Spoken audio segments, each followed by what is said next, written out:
გამარჯობა, ეთერშია გადაცემა, საზოგადოებრივ ანალიტიკური გადაცემა ერთობიდან ერთსრულობამდე. ჩვენ დღეს ვიწყებთ ახალ რუბრიკას უმაღლესი განათლება 21 საუკუნეში. მე გახლავართ დავით გალეგაშვილი, საზოგადოებრივი ორგანიზაცია ერთსრულობა საზოგადოების უფლებებისათვის თავმჯდომარე. ჩვენ ვიწყებთ გადაცემათა ახალ ციკლს, რომელიც მიძღვნილი იქნება საქართველოში განათლების სისტემის განვითარების მოდერნიზაციის და სრულყოფის მიზნით. ჩვენი ორგანიზაცია დაფუძნებულია 15 წლის წინ, 12 ივლისს ეს საიუბილეო თარიღი შესრულდება და მას ჩვენ ავღნიშნავთ სათანადოდ. მისი დამაარსებელი გახლავთ ბატონი მიხეილ ანდღულაძე, რომელსაც მხარში ედგნენ ისეთი გამოჩენილი და ლეგენდარული ქართველები, როგორებიც იყვნენ ბატონები რეზო ჩხეიძე, მერაბ ბერძენიშვილი, რეზო ამაშუკელი, გუჯა ბურდული და კიდევ მრავალნი სხვა. ჩვენი მთავარი ამოცანა, რომ ამ საიუბილეო თარიღზე გამოვაცხადოთ ჩვენი ორგანიზაციის გეგმები, რომელიც შეეხება საქართველოს ეკონომიკას, განათლებას, ახალგაზრდობას, ქართულ სოფელს და ყველა იმ საკითხს, რომელიც უაღრესად აქტუალურია 21 საუკუნის საქართველოში. ჩვენ ყველა მიმართულებით მუშაობთ და პირველი წარმატება, რომელსაც ორგანიზაცია მიაღწია, გახლავთ პროექტის დაწყება საქართველოს კულტურის სამინისტროს AIP შემოქმედებითი საქართველოს მხარდაჭერით და თანადაფინანსებით. ეს პროექტი იწოდება შემდეგნაირად: ქართული პოლიფონიის საყოველთაო ციფრული თვითმასწავლებელი.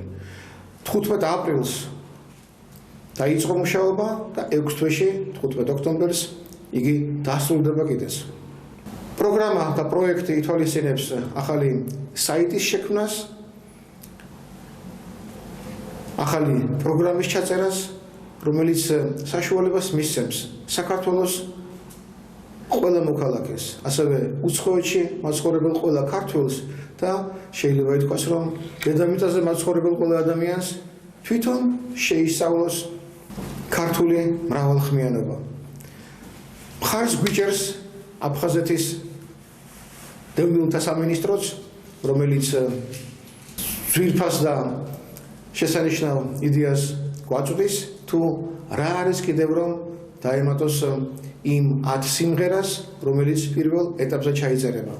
ეს 10 სიმღერა წარმოადგენს საქართველოს ყველა მხარეს დაწყებული კახეთიდან დამთავრებული სამეგრელოთი და აფხაზეთით, მაგრამ ჩვენ უკვე აფხაზეთის სამინისტროს ხელმძღვანელის ბატონი დავით ფაცაციას მხარდაჭერით ჩვენ ჩავწერთ 2 სიმღერას აფხაზურ ენაზე, რომლის მიზანიც იქნება ჩვენი აფხაზი თანამემამულეების და ქართველების ურთიერთ დაახლოებისთვის ხელშეწყობა.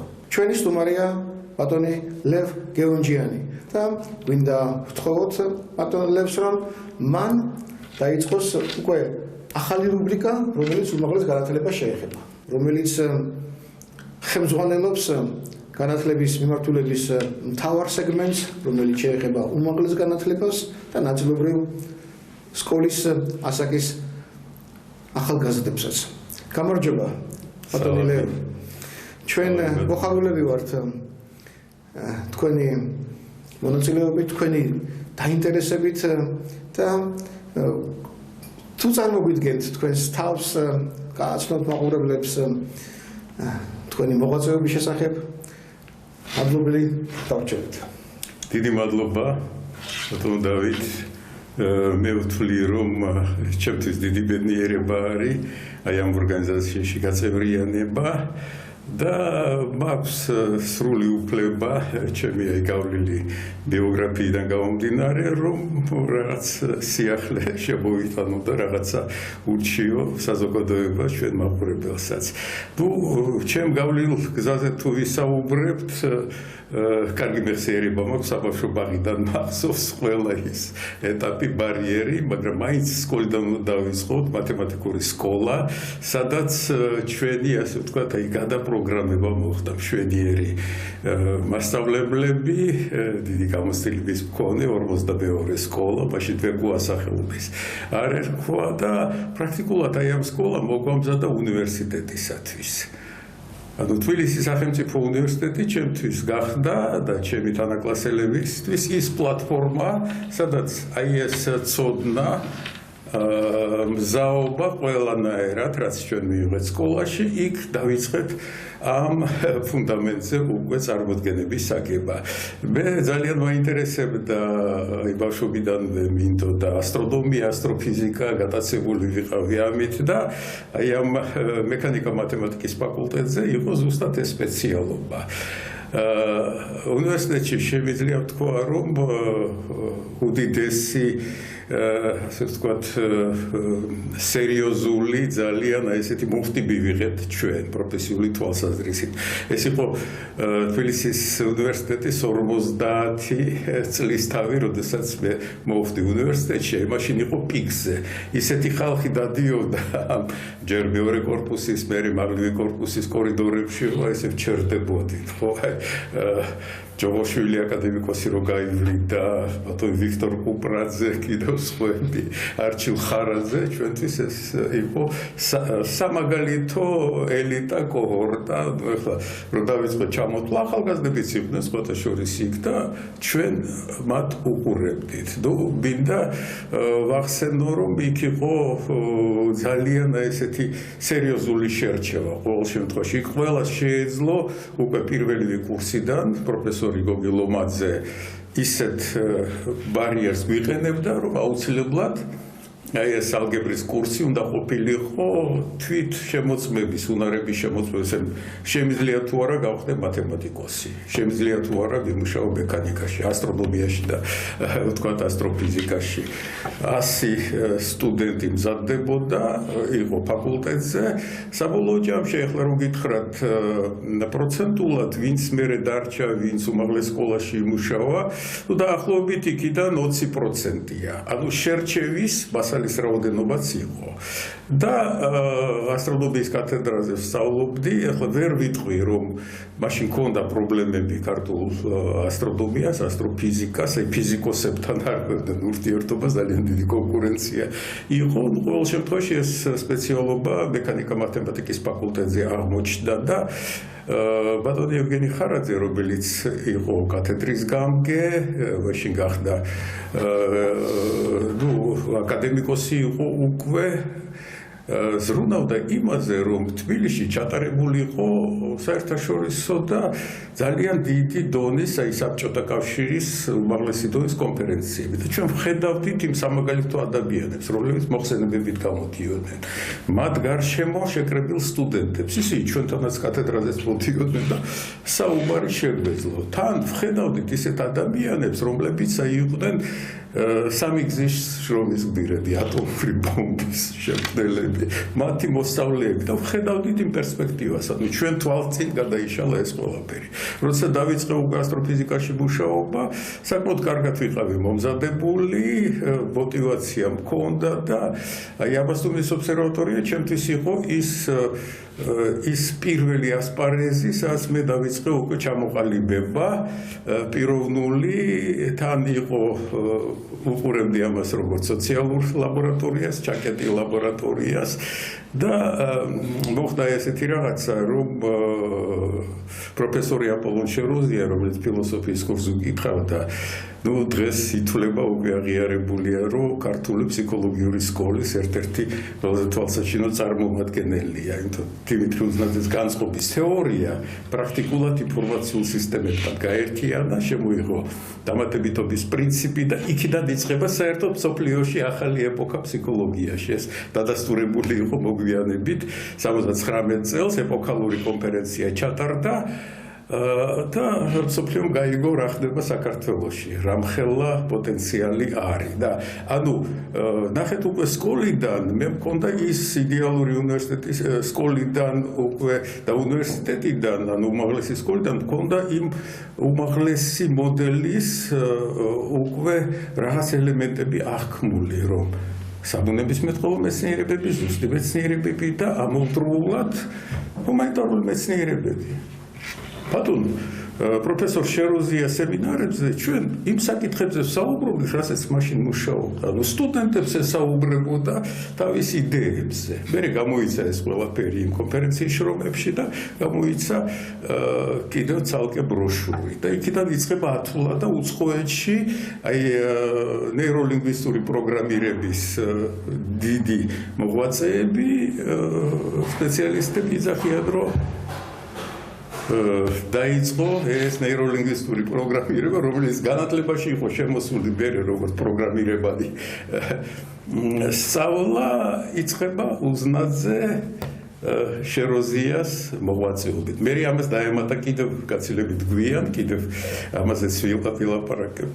ანუ იყო ესეთი პლატფორმა და ამ მუშაობის დროს ნამდვილად ხელშეწყობა იყო ყველანაირად და ჩამოყალიბდი როგორც მეცნიერი. ახლა მე ჩემს მიღწევებზე თუ ვილაპარაკებთ, თუ შეიძლება ვთქვათ ლიტერატურას თუ მიმოვიხილავთ, აი პირველი შრომა, სადაც ადაპტური ოპტიკის ელემენტები, ანუ ატმოსფერული დამახინჯებების გაზომვა, მათი კომპენსირება, ну ჩემი შრომა არის ფიზიკის მიმართულებით.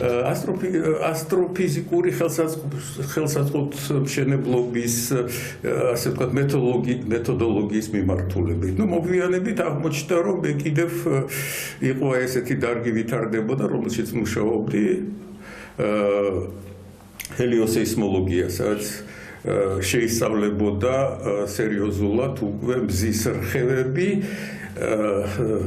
დაკვირვების საშუალება გაჩნდა და მე აღმოჩნდი ის ადამიანი, რომელმაც ეს დარგი დახურა. მე კოლეგებს საკმაოდ ასე ვთქვათ დავანახე, რომ შეცდომა იყო, ანუ ის რხევები, რაზეც მზეზე აკვირდებოდნენ, იყო დედამიწის ატმოსფეროში. ისეთნაირად გაიარა დისკუსია იყო ამაზე, მეგობრებმა შემახვედრეს იმ დარგის პირველ სპეციალისტებთან, იყვნენ ჩამოსულები და დისკუსიის შედეგად ნამდვილად აი რამდენიმე წელიწადში გაჩერდა საერთოდ ეს მიმართულება. ну შევიძლია გითხრათ, რომ ყველაზე ასე ვთქვათ, აი რაც მიხარია კონფერენციაზე ჩემი მოხსენება იყო, მე უნდა ყოფილიყო ამ დარგის მიმოხილვათი მოხსენება და როდესაც გამოვიდა 40 წუთიანი მოხსენების, ასე ვთქვათ, ავტორი თქვა, რომ აი ახლა 15 წუთის წინ დაიხურა ეს დარგი და სათქმელი არაფერი არ მაქვს.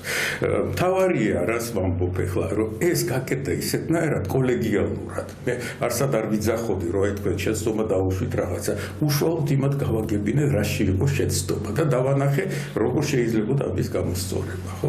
მე იყო კიდევ რამდენიმე მეგობრებთან ერთად რუსეთის ინსტიტუტისაც მე ასპირანტურა გავიარე დაუსწრებელი დედამიწის მაგნეტიზმის იონოსფეროს და რადიოტალღების გავრცელების ინსტიტუტი. იქ კოსმოსურ კვლევებში ვიღებდი მონაწილეობას ისევ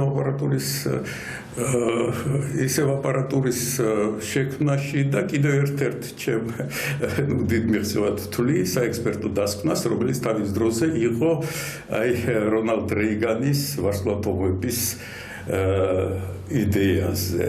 ну როდესაც მე მკითხეს იმ ინსტიტუტში გამოკითხვა იყო, ვრცელდებოდა რეიგანის ეს პროექტი თეთრი წიგნის სახით იყო გამოსული იმ თელ ინსტიტუტში, მარტო ორმა ადამიანმა თქვა, რომ ეს ბლეფია.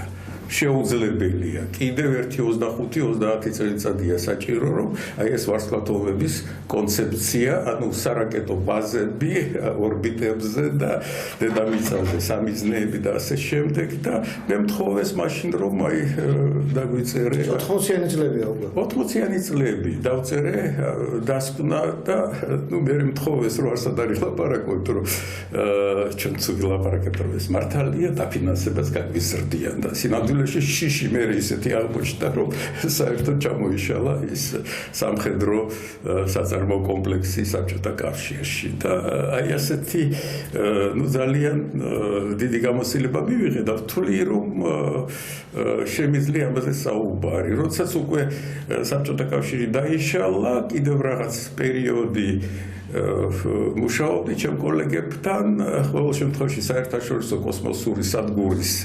თანამგზავრი ტელესკოპის პროექტი ჩამოვაყალიბეთ, მაშინ ესეც გამოქვეყნდა ამერიკის შეერთებულ შტატებში იყო და აი ახლა მივადექით აი თუ დრო გვაქვს აი ყველაზე საინტერესო პერიოდს, როდესაც მე მომიწვიეს ჯავახიშვილის უნივერსიტეტში მაღალტექნოლოგიური სპეციალობის ორგანიზაციისათვის. საქართველოში დღეს არის ამაზე ნაკლებად არის ცნობილი წამყვანი ორგანიზაცია, რომელიც ელექტროდინამიკას ფლობს, სწავლობს აი ამ სისტემებს და ეს ყველაფერი არის აი უდიდესი მონაპოვარი. იწყება ნიკოლოზ მუსხელიშვილიდან, ბეკუა, მათი მათემატიკური მოდელები, რაც იყო დრეკადობის თეორიაში, ეს ყველაფერი იყო კუპრაძეს და ბატონ კუპრაძე, ალექსიძე, ზარიძე გადმოტანილი ელექტროდინამიკაში და შეიქმნა კონკრეტული ინსტრუმენტები, რომ ჩვენ ელექტრონული სისტემები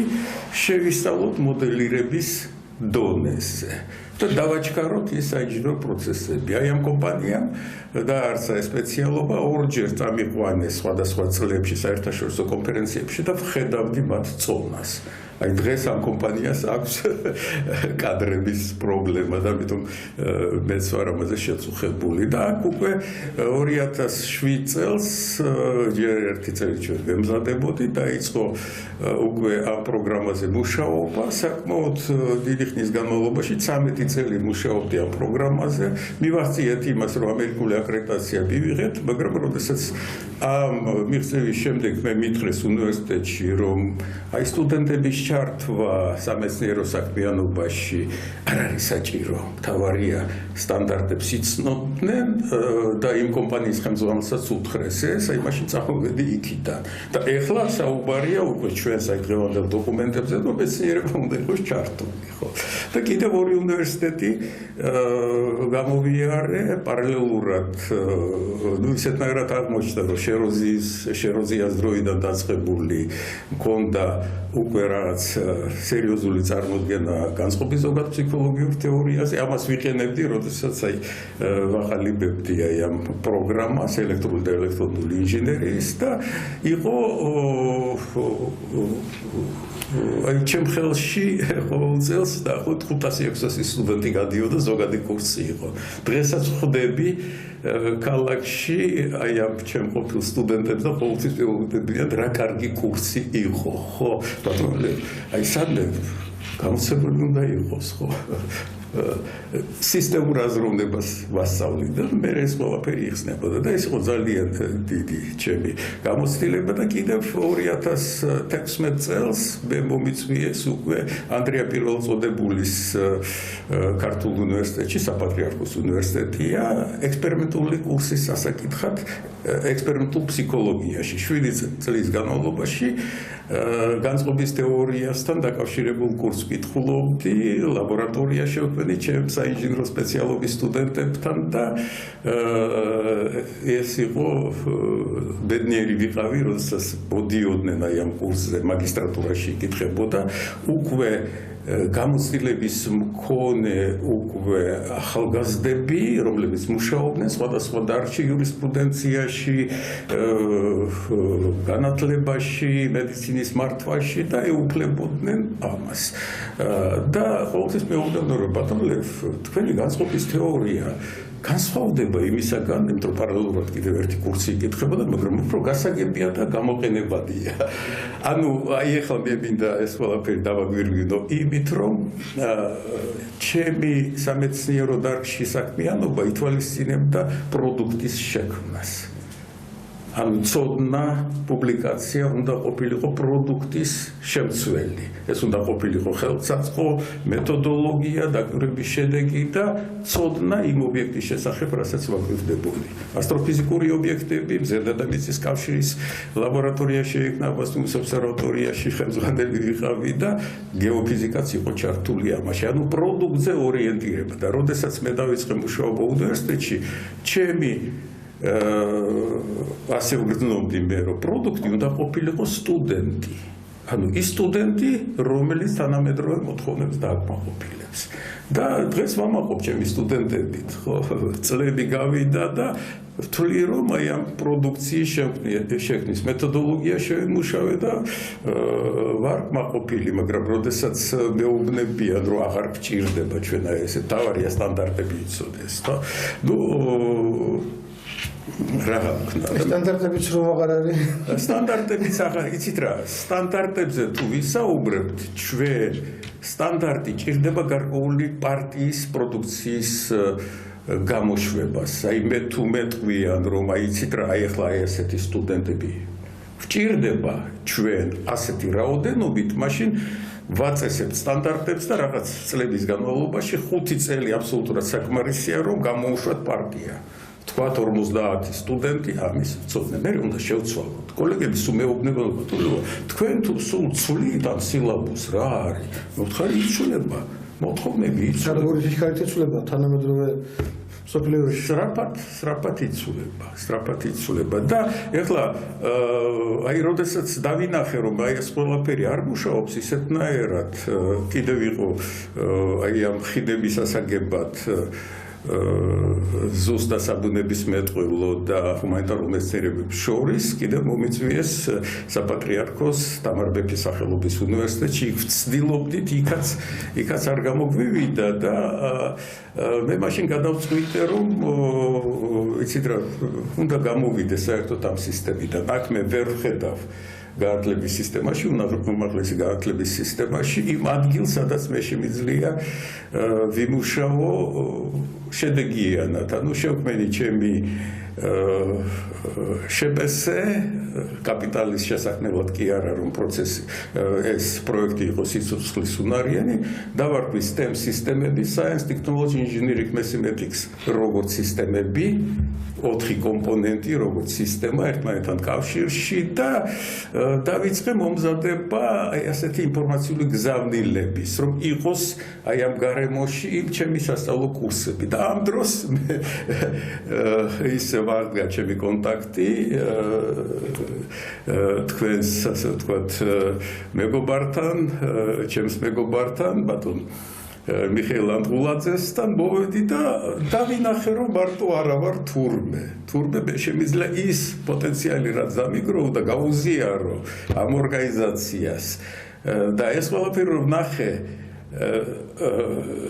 რას ფიქრობს ეს ორგანიზაცია, ერთსულოვნება და აქ თვალსაჩინო აი ერთი და იგივე ქცევის, ქვეცნობიერი ქცევის მოდელის ადამიანები იყრიან თავს, ხო, რომლებიც ინტელექტუალურ გაცვლაზე არიან ორიენტირებული. ერთმანეთს ვამდიდრებთ ჩვენ. აი ამით გამოირჩევა ეს ორგანიზაცია, რომელიც არ აგებს რაღაც იერარქიულ პირამიდებს და რაღაცებს. ეს არის ძალიან სერიოზული და მნიშვნელოვანი და მაშინათვე დამილაგდა, რომ თურმე შემიძლია, აი საუბარია ეხლა მაგალითად ძალიან დიდი მიღწევა არის თქვენი პოლიფონიური აი ეს პროექტი. ხო, აი აქ ნახეთ, როდესაც წარსულზე ვსაუბრობთ ჩვენ, შეიძლება ახალგაზრდამ თქვას, რომ ეს წარსულშია მე რა შემიძლია. აი შეგიძლია იმ ტრადიციის გაგრძელება. ნახე, ისწავლე და შეინახე ეს ტრადიცია, ის უკვე შენში არის უკვე რაღაცა ესეთი საყრდენი რაღაცა ესეთი. ამორჩეული ხარ ყველა ერისგან, იმიტომ რომ ეს სიმაღლეები მრავალხმიანობაში ქართულ ხალხურ ფოლკლორულ სიმღერებში და საგალობლებში ასეთი არავის არ გააჩნია. ეს ჩვენ გვაძლევს საქართველოსი მაცხოვრებლებს და უცხოეთში მყოფ ქართველებსაც, ახალ თაობასაც იმის განცდას, რომ თვით დამაჯერებლობა მოვიპოვოთ, გამოვირჩეოდეთ, რომ ჩვენ თურმე ეს თუ შეგვიძლია, ყველაფერი შეგვძლებია რა, სხვას თუ არ შეგვიძლია და შეგიძლია. აბა ეს რამხელა სიამაყის გრძნობა. შესაბამისად, ნამდვილად კარგი პროექტი დავიწყეთ ჩვენ. აი მე მაქვს ახლა მე გაგიზიარებთ აი ამ იდეებს, ამას როგორ მივაბათ უკვე არ გაგიკვირდეთ ფიზიკის სწავლა მე-6 კლასიდან. ანუ მექანიკით კი არ უნდა დავიწყოთ. ჩვენ აკუსტიკით უნდა დავიწყოთ. მოვასმენინოთ მე-6 კლასელს, ხო? გიტარაზე დავაკვირვინოთ, დავანახოთ ეს ტალღები და ეს იქნება ასეთი სინთეზური კურსი, რომელიც გარღვევა იქნება. ეს კომპონენტი ჩვენ შეგვიძლია ქალბატონ ნანაფალიანის პროექტთან დავუერთოთ. აუცილებლად. ყველა სიახლე და ყველა გამოცდილება, რომელიც კი გაგაჩნია თქვენ ბატონო ლევ, უაღრესად ღირებულია. ჩვენი საზოგადოებისთვის და ჩვენთვის ახლა თქვენი მეგობრებისთვისაც, ახალგაზრდა მეგობრებისთვისაც და არ უნდა დავკარგოთ არც ერთი მარცვალი თქვენი ცოდნიდან. აი ბატონო დავით, აი ნახეთ რა გადატრიალება მოხდა ჩემში. აი როგორც კი დავინახე ეს ყველაფერი, თქვენთან რომ დავიწყე მუშაობა, მაშინათვე მაგალითად აი ამ პროექტის გარშემო, ხო მარტო ვერ გავაკეთებ. აი ალბათ ნანას რო ველაპარაკე ამაზე და მუსიკოსთან, ფილოსოფოსთან საერთო ენა რომ მოვუძებნეთ ჩვენ, აი მაშინათვე მე აი გამიჩნდა ესეთი ვიფიქრე ადა ნიკოლეიშვილი, ხო, ცისიერ დიღმელაშვილი, ანუ ჩემთვის კარგად ნაცნობი დიდი გამოცდილების მქონე მასწავლებლები, აი ამ ჯგუფში უნდა ჩავერთო და დავიწყოთ აი ამ კურსის შემუშავება, რომელიც იქნება ყველასთვის მისაწვდომად. აი ამ პლატფორმაზე თუ განთავსდება ეს ყველაფერი, კიდევ არის ერთი დავით პილპილაშვილი, რომელიც საქართველოში დინამიკებს აწარმოებს, ხო?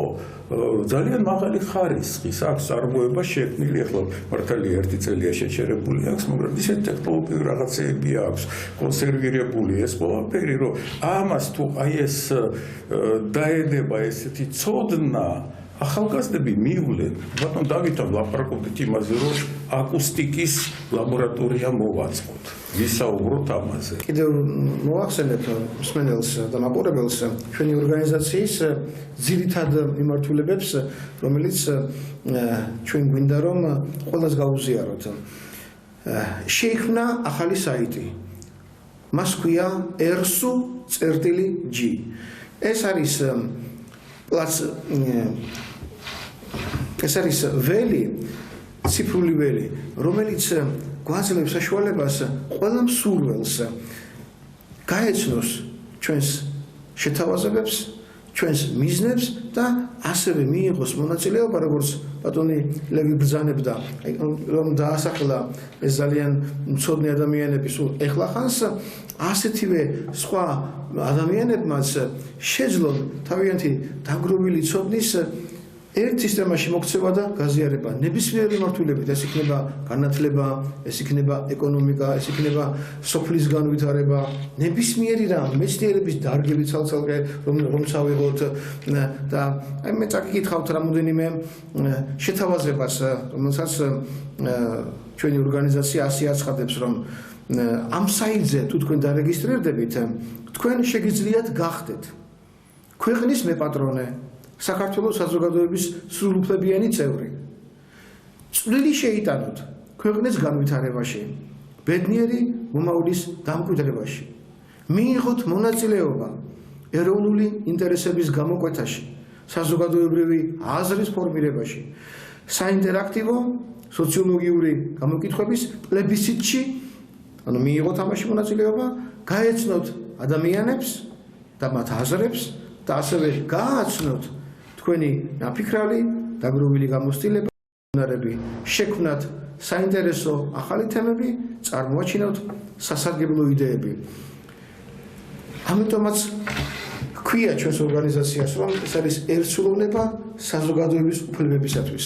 საზოგადოებას აქვს უმთავრესი უფლება მიიღოს ცოდნა, განავითაროს თავისი სამშობლო საქართველო და აქ მიიღოს აქტიური მონაწილეობა. დიდი მადლობა ბატონ დავით. მოდით აი ესეთნაირად, როდესაც რაღაც სიახლეზე ვიწყებთ საუბარს და ახალი თემა არის, შეიძლება ძველი იყოს, მაგრამ ჩვენთვის ახალი მაყურებლისთვის, ყოველთვის რაღაც შეთანხმებების, რაღაც პერიოდს გავდივართ, რაღაცაზე უნდა შევთანხმდეთ და აი ყველაზე კარგი ხერხია, როდესაც აი დღეს აი ჩვენთვის აქტუალურ თემას შევეხებით. ანუ ეს არის ის კონცეფცია, ის დოკუმენტაცია, რომელიც ოქტომბერში გაჩნდა განათლების სამინისტროს მიერ იყო წარმოდგენილი, სადაც ჩანს, რომ გვაქვს ჩვენ გარკვეული ამოცანები, გვაქვს გადასაწყვეტი ამ განათლების და მეცნიერების დარგში.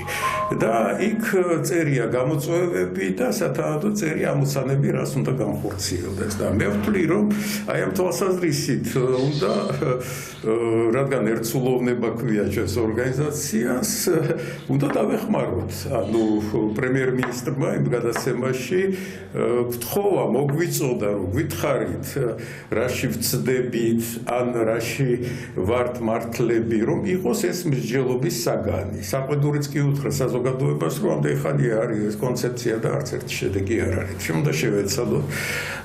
ანუ აი ეს დოკუმენტი არის აი ყურადღების ცენტრში ახლა. უნივერსიტეტებს პროგრამები შეუმცირდათ და აი ჩვენი სათქმელი უნდა ვთქვათ ამასთან დაკავშირებით ჩვენს ორგანიზაციაში.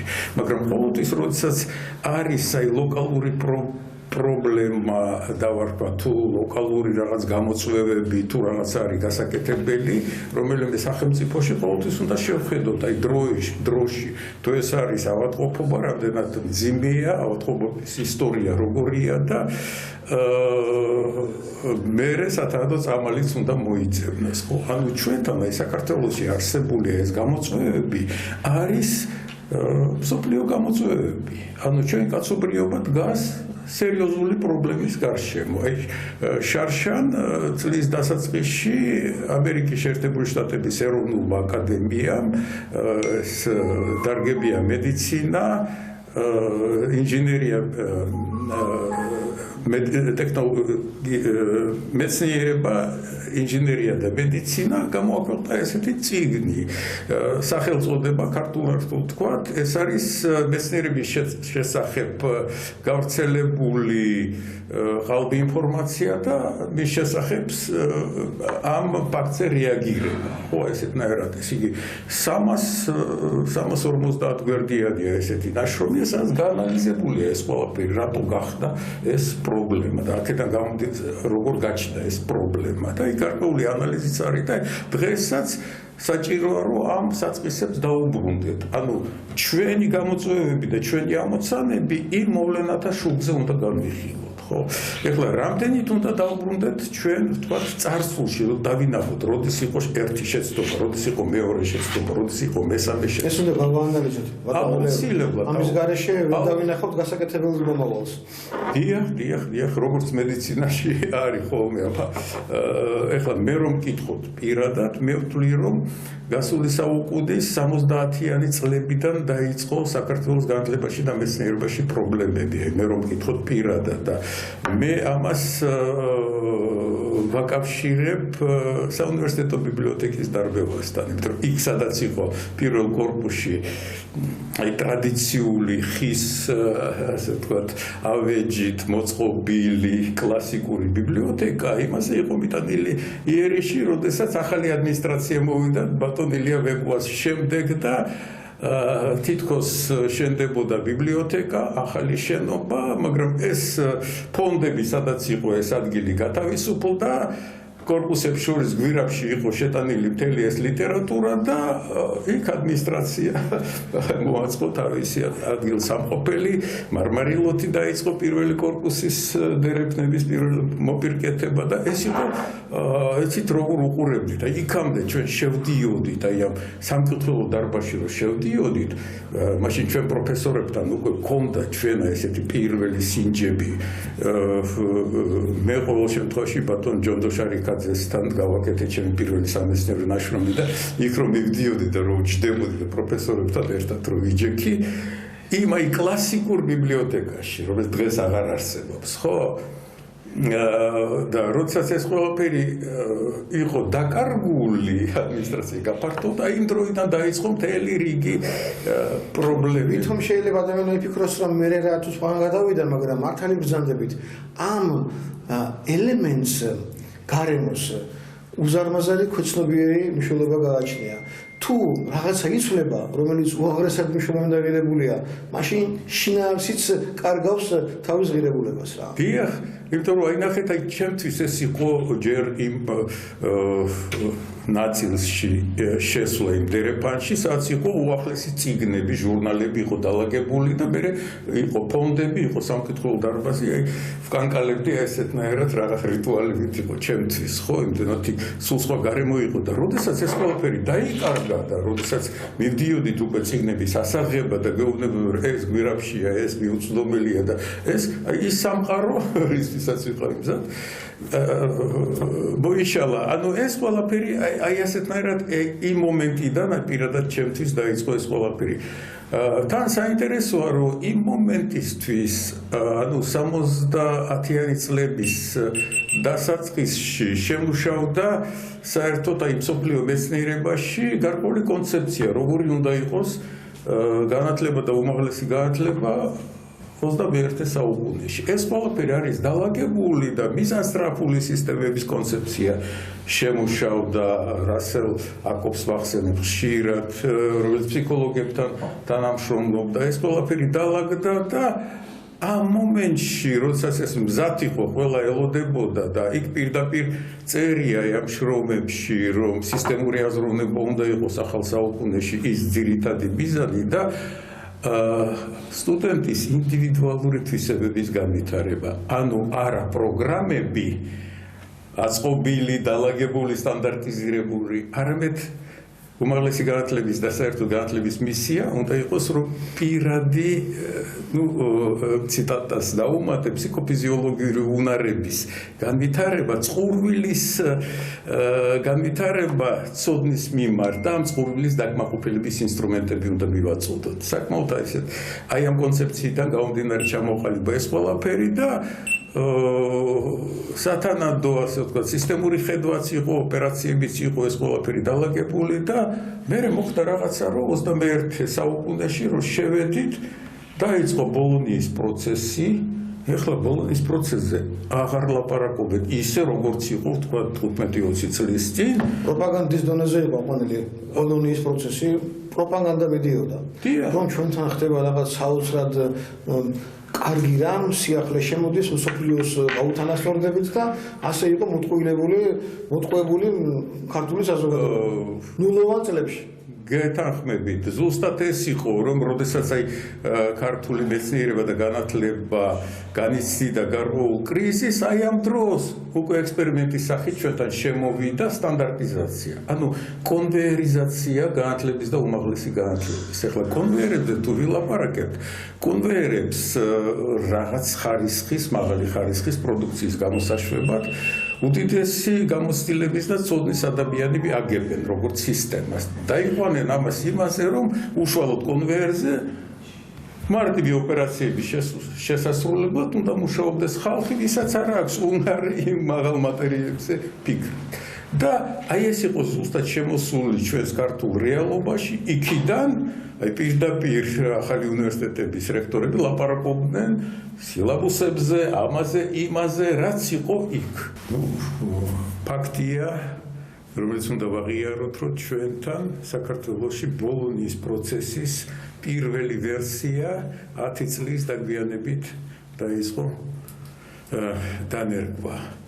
ანუ იმ დროისათვის, როდესაც ჩვენთან საქართველოში ინერგებოდა ის ფორმალური ინსტრუქციების სახით არსებული, უკვე იყო ასე ვთქვათ, გადასინჯვის ობიექტი.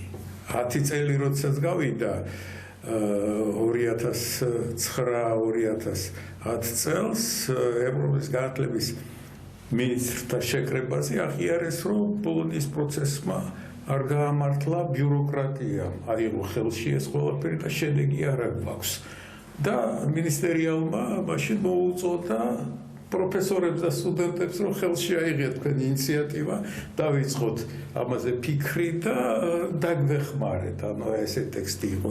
ჩვენთან ეს არ იყო გაჟღერებული. იყო რაღაც პერიოდი, როდესაც იძახოდნენ, აი გარდამავალი პერიოდი იყო, პირველი 10 წლეული, მეორე 10 წლეული, ევროპაში ლაპარაკობდნენ, დისკუსია იყო, რომ აი ბოლონიის პროცესი წინ მივდივართ თუ უკან მივდივართ რა ხდება ამ სტანდარტიზაციამ ხელი როგორ შეგვიშალა მაგრამ ფაქტია რომ ამ პირველმა წლეულმა საგანმანათლებლო ბიუროკრატია გააძლიერა აი ვის ხელშიც იყო ის რესურსები და ეს ყველაფერი და დააქვეითა აკადემიური შემადგენლობის ინიციატივა და ჩვენ სულ მოვდივართ აი ამ 10 წლის დაგვიანებით და დღესაც აი ეს პროცესი ისეთნაირად განვითარდა, რომ ჩამორჩა საერთოდ მსოფლიო განათლება აი ამ ინიციატივის გამო, პოლიტიკური ინიციატივის გამო ევროკავშირში მთავარი იყო, რომ აი სტუდენტებს ეულო აქეთ-იქით.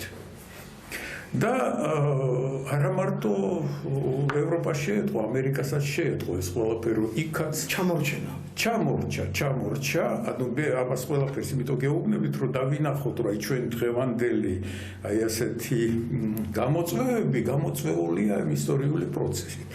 ეხლა რა გააკეთეს იმ წამყვანმა ევროპელმა და ამერიკელმა კორპორაციებმა, რომლებმაც აი ამ ჩამორჩენის გამო განიცადეს დეფიციტი, რომელზეც ახლა საქართველოში არის ლაპარაკი, კვალიფიცირებული კადრების დეფიციტი. მაგალითად, წამყვანმა ელექტრონულმა კომპანიებმა დაიწყეს თავიანთი საგანმანათლებლო გარემოს შექმნა. ანუ ფირმები, Viurt Electronics, Analog Device, Texas Instruments დაიწყეს საკუთარი, ასე ვთქვათ, წიგნები, სახელმძღვანელოების გამოცემა ელექტრონული ფორმით, რომელიც იყო ფართოდ მისაწვდომი და როდესაც სამსახურში იღებდნენ კურსდამთავრებულებს, გამოკითხვა მათი მიღება ხდებოდა მასალაზე დაყრდნობით. ამით ზემოქმედება განახორციელეს უნივერსიტეტებზე, იმიტომ რომ სტუდენტები ხედავდნენ, ვთქვათ, კითხულობენ რაღაც დარგში სახელმძღვანელოს და თავიანთ პროფესორებს ეუბნებიან, აქ უფრო გასაგება და უფრო კარგად წერია და ასე რატო არ გვასწავლიან. აი ესეთი ზემოქმედებით დაიწყო იმ გარემოს გაჯანსაღება, რომელიც აი დღესაც მიდის.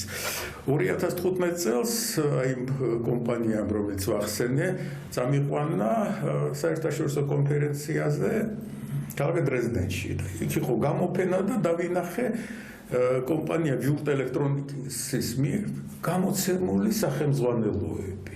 ერთ კოლეგას უთხარი, რომ აი ნახე, ახალი რაღაცა იწყება, რეაქცია არის ამაზე.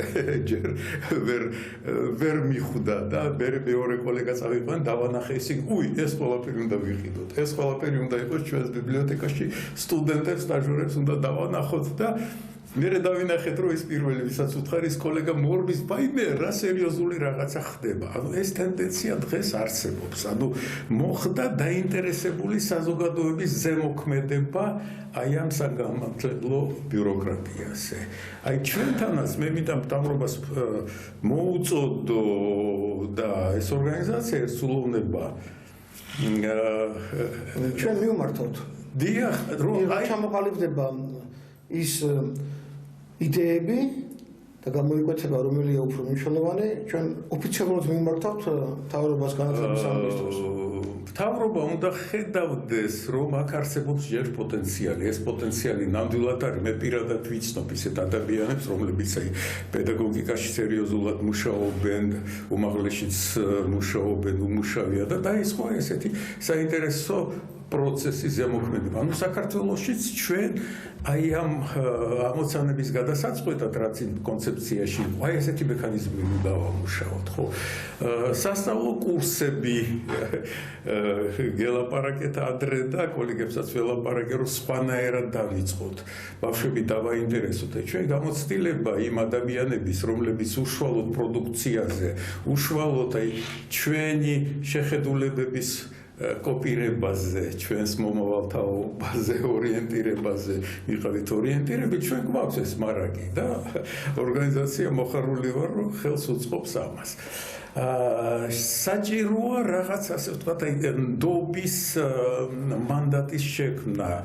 ჩვენ საზოგადოებასა და მთავრობას შორის, იმიტომ რომ პირველ დავინახეთ, რომ ღიად ლაპარაკობს და მოგვიწოდებს პრემიერ-მინისტრი, რომ ხალხო, დაგვეხმარეთ, გითხარით, ანუ რაც იყო ბოლონის პროცესის პირველი ათწლეულის შემდეგ, აი ასეთნაირად გველაპარაკება ჩვენ, პრემიერ-მინისტრი და ჩვენც უნდა გამოვიჩინოთ ეს ინიციატივა, უთხრათ, ასეა, ისეა და პირველი, რასაც მე ვთვლი, რომ შეიძლება იყოს ის საყრდენი, აი რაზე ის პლატფორმა, რაზე შეიძლება ჩვენ შევთანხმდეთ ერთმანეთთან საზოგადოება და ხელისუფლება, ეს უნდა იყოს საქართველოში თარგმნა და ქართულ ენაზე გამოცემა დიდი ფსიქოლოგიის მოაზროვნეს წიგნის უნივერსიტეტის მისია. ხოსე ორტეგა გასეტის უნივერსიტეტის მისია მსოფლიო ბესტსელერია, ძალიან საინტერესოა იმ თვალსაზრისით, რომ საკმაოდ დიდი ხანია გასული 34 წელს იყო ის მოვლენა, გასული საუკუნის 34 წელს, როდესაც თითქმის დაქცეული ესპანეთი ახლოს იყო უკვე სამოქალაქო ომთან, მაშინ სტუდენტებს ელაპარაკა, მერე ემიგრაციაში გამოსცა ეს წიგნი და იქ განიხილება საზოგადოების როლი, განათლების როლი საზოგადოების განვითარებაში, საზოგადოების მონაწილეობა ამ იმაში. ქართულად თარგმნილია თუ არა? ქართულად არ არის თარგმნილი. არ არის დიდი არ არის მოცულობით, იქ ისე კარგად არის დალაგებული და აი ჩემი მოწოდება და თხოვნა იქნება, რომ ორგანიზაციამ ეხლა ჩვენ ხავს მე აქ ვხედავ სერიოზულ ადამიანებს, რომ მთავრობის წარმომადგენელთან ერთად შეთანხმება იყოს და წინა სიტყვაობა დაიწეროს ამ წიგნისათვის, იმიტომ რომ ამ წიგნს დროდადრო გამოსცემენ. ხოსე ორტეგა გასეტმა ინვარიანტი იპოვა საუკეთესო მოდელი უნივერსიტეტის. კულტურა, მეცნიერება, პროფესია, აი ეს სამ ვეშაპზე დგას ეს ყველაფერი ძალიან კარგად არის, სისტემურად არის დალაგებული და როდესაც რომელიმე ქვეყანაში გამოიცემა, აი ამ წინა სიტყვაობაში, საკმაოდ ვრცელ წინა სიტყვაობაში არის გაანალიზებული აი ეს დღეს რითი გამოგვადგება ის ინვარიანტები. აი ასეთი პატარა მუშაჯგუფი თუ შეიქმნება, რომელიც მოამზადებს აი ამ პლატფორმას, ჩემთვის მაქვს კონსპექტის სახით გაკეთებული ეს ყველაფერი. ჩვენ გავაკეთოთ. სხვის იმედზე ყოფნა როგორც წესი უშედეგოა. ყოველ შემთხვევაში სრული მასშტაბით თუ არა ძირითადი ხაზები მაინც გავაკეთოთ და ჩვენი ორგანიზაციით წამოვწიოთ ეს საკითხი წინ. შემოქმედებითად წახვიდეთ, იმიტომ რომ აი ნახეთ მე 2016 წელს ერთი ზაფხული ვიმუშავე ამ პატარა ბროშურა არის, სულ რაღაც 40 გვერდია.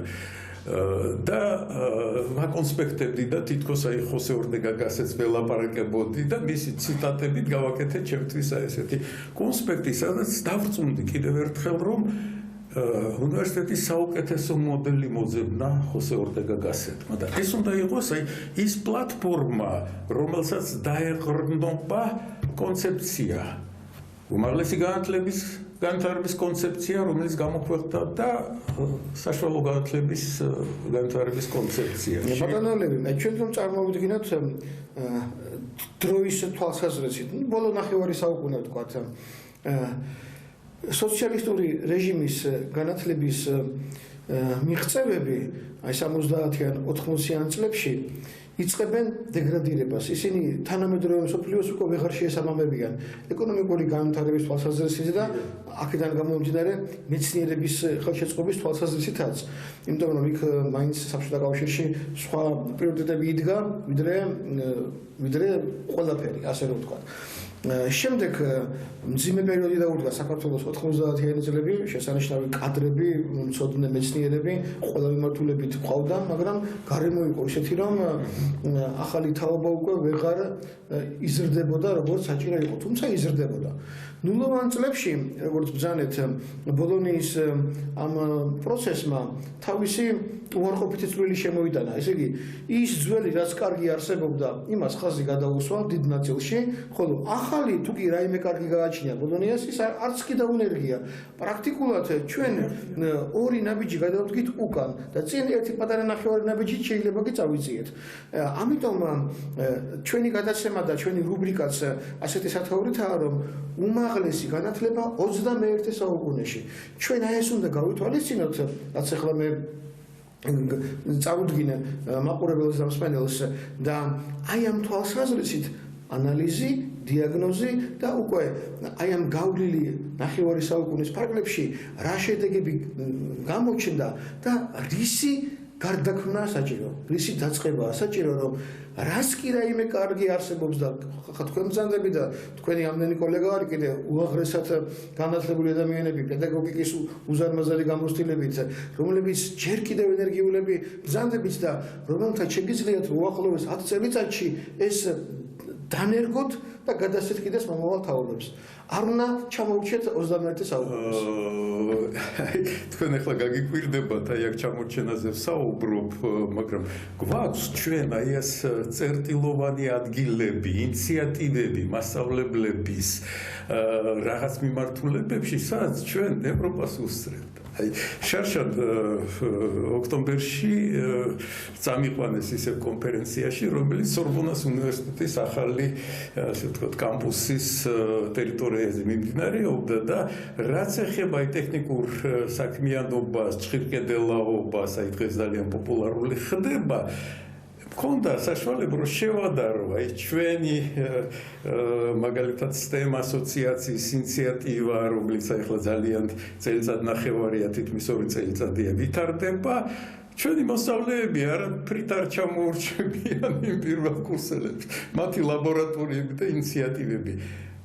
ერთი რაღაცა აკლიათ ტექნიკურ დოკუმენტაციასთან მუშაობა, ტექნიკური დოკუმენტაციის შექმნა იმათ ეს არ აკლიათ ნამდვილად. ანუ აი ეს ელემენტიც თუ შემოვიტანეთ ჩვენ ყველაფერი კარგად იქნება. ანუ ჩვენს უმაღლეს განათლებაში არის ადგილ არის ჯგუფები, აი შემიძლია საქართველოს უნივერსიტეტი ვახსენო იქ ვიცნობ ფიზიკოსებს, რომლებიც ძალიან სერიოზულად მუშაობენ CERN-თან, ევროპულ კვლევით ცენტრთან თანამშრომლობენ ესეთნაირად. ჯავახიშვილის უნივერსიტეტშიც არიან კოლეგები, მკვლევარები, ჰიდრომეტეროლოგიის ინსტიტუტში, ანუ ვიცნობ აი მათ უნდა მივმართოთ, სახელმწიფო უნდა მიმართოს, პატივი უნდა სცეს და ჩვენ ორგანიზაციას მე მგონი შეუძლია მათთან თანამშრომლობა. ჩვენ შეგვიძლია რომ გადაცემებით ჩავწეროთ ამ ადამიანებთან, თუ მათ ეს სურვილი ექნებათ, იმისთვის რომ უფრო კარგად გაიგოს ქართულმა საზოგადოებამ კონკრეტულად ამა თუ იმ მიმართულებით სად ვართ მოწინავეები თუ კი ვართ,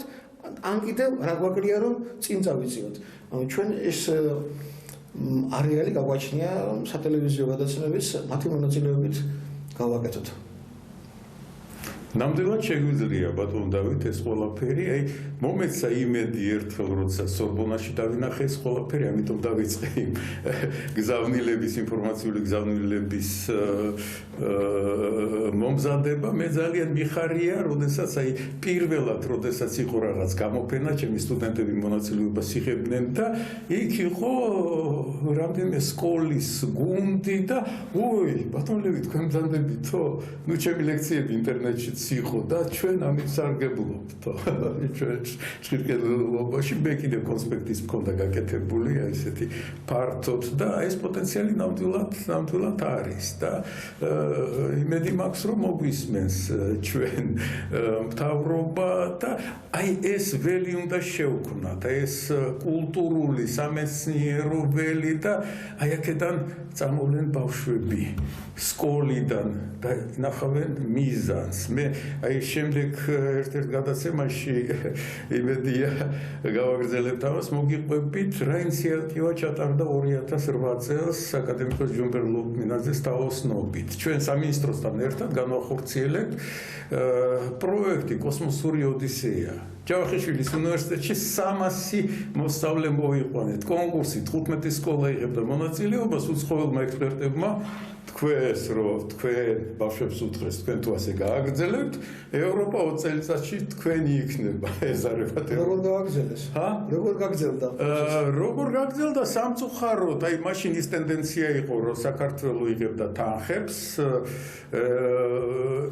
განვითარებაში, თავს ასაღებდა როგორც განვითარებით ქვეყანად და უთხრეს რომ თქვენ თუ ასეთ რაღაცებს აკეთებთ, თქვენ განვითარებული ქვეყანა ყოფილხართ, ხო? ფულს აღარ მოგცემთო. ფულს აღარ მოგცემთო და მაშინ აი ეს ირმის ნახტომის ის გუნდი სამწუხაროდ დაშალეს. მაშინ ასეთი რაღაცები მოხდა და მე ძალიან მაინტერესებს ის იმ ბავშვების მე მაქვს ის მასალები მათი ნაშრომები ნახატი ერთ-ერთი ჩემთვის ძვირფასი ნახატი არის ივრის კოსმოდრომი იქ ყველაფერი ახატია საქართველოს დროშა რაკეტა ეს ყველაფერი ისეთი რაღაცები გააკეთეს ამ ბავშვებმა ქარელის სკოლამ გაიმარჯვა გრან პრიზი აიღო ქუთაისის სკოლა, ხაშურის სკოლა. ეს რომელ წლებში ხდებოდა?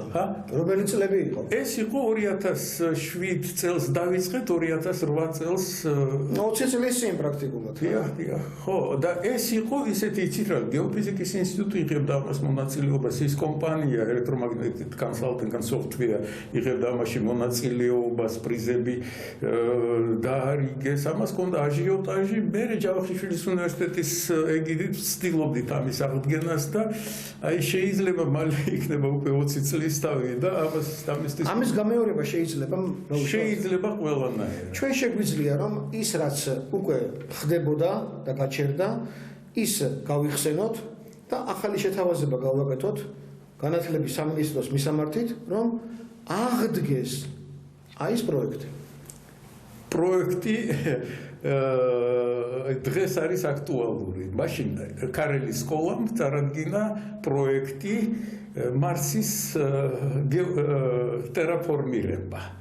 ანუ ექსპედიცია დაგეგმა გუნდური ასეთი ის იყო, ყველას ასეთი ამოცანა ჰქონდა, პლანეტა უნდა შეერჩიათ, გუნდი შეექმნა და პროექტი წარმოადგინეთ ან იუპიტერის თანამგზავრების ტერაფორმირება, ან მარსის და ქარელის სკოლამ გააკეთა და ეს საკითხი დღის წესრიგში აქტუალური გახდა. აქტუალურია უკვე ელონ მასკი რასაც აკეთებს, ეს არის იმ იდეების, რაც იყო იმ დროს, რაც იყო უფრო ადრე ტექნოლოგია მოვიდა აქამდე, რომ ეს უკვე რეალობა ხდება.